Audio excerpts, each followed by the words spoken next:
Assalamualaikum warahmatullahi wabarakatuh.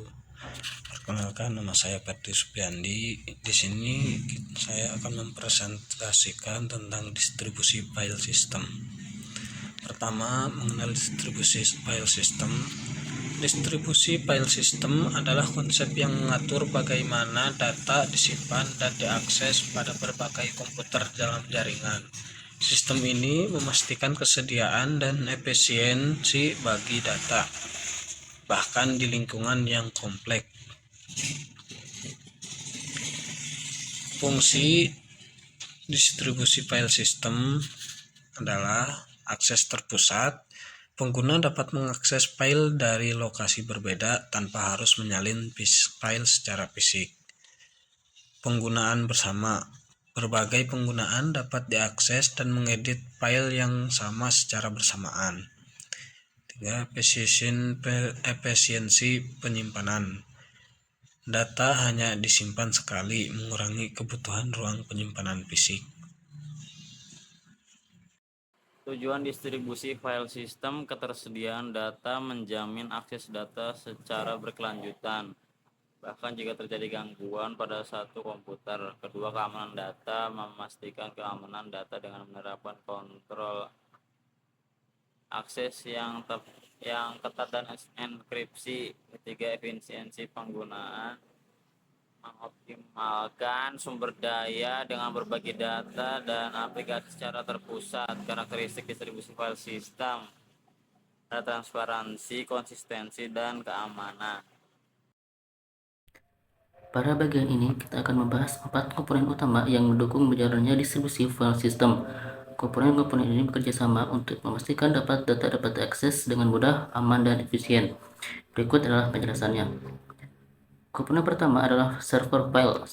Server ini bertugas menyimpan dan mengolah file di dalam jaringan. Server file juga bertanggung jawab untuk memberikan akses ke file yang diminta oleh pengguna.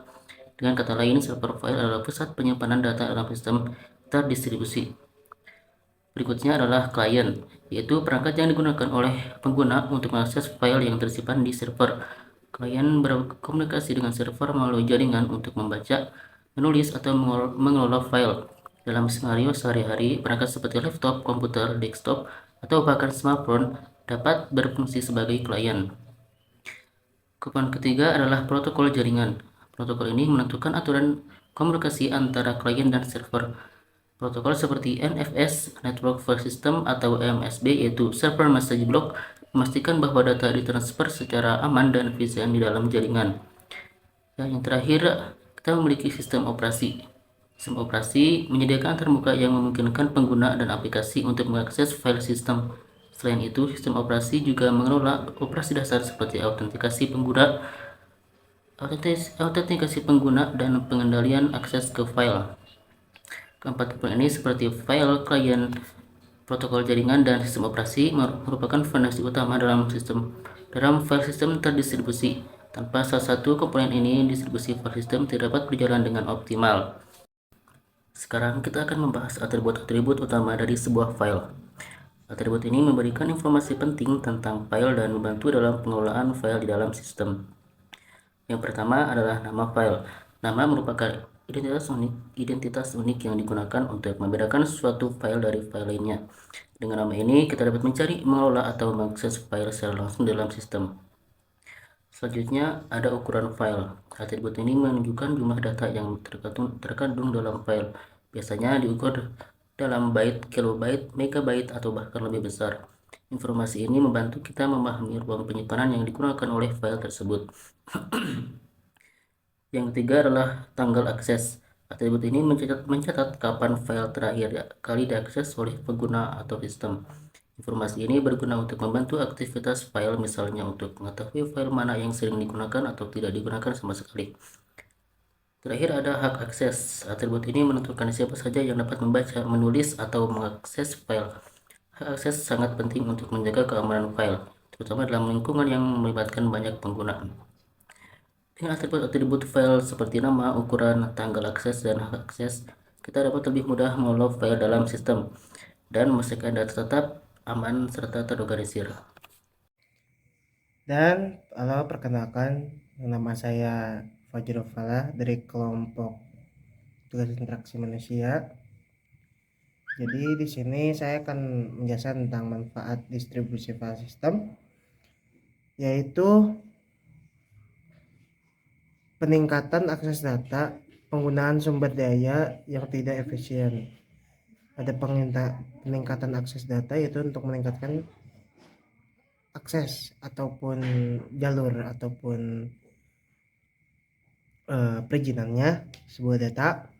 Dan ada yang ketiga yaitu keamanan data yang ditingkatkan, yaitu keamanannya lebih secure agar data aman.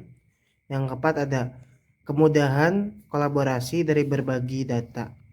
Jadi kemudahan kolaborasi ini yaitu lebih spesifiknya agar mengshare data itu lebih kolaborasi, bisa di antar mana saja gitu. Dan yang keempat dan yang selanjutnya ada struktur file system, yaitu ada pertama director root, yang berarti direktori teratas dalam hierarki file system, yaitu lebih ke hierarkinya data tersebut seperti apa sistemnya.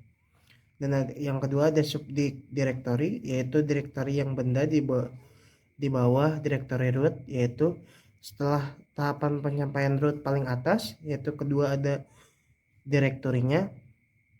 Dan yang ketiga itu ada file, data yang disimpan dalam file system, yaitu sebuah data yang memang disimpan dalam file system tersebut yang sudah kita buat. Studi kasus distribusi file system. Ada tim pengembangan perangkat lunak berkolaborasi pada proyek yang sama menggunakan sistem distribusi file untuk berbagi kode dan aset.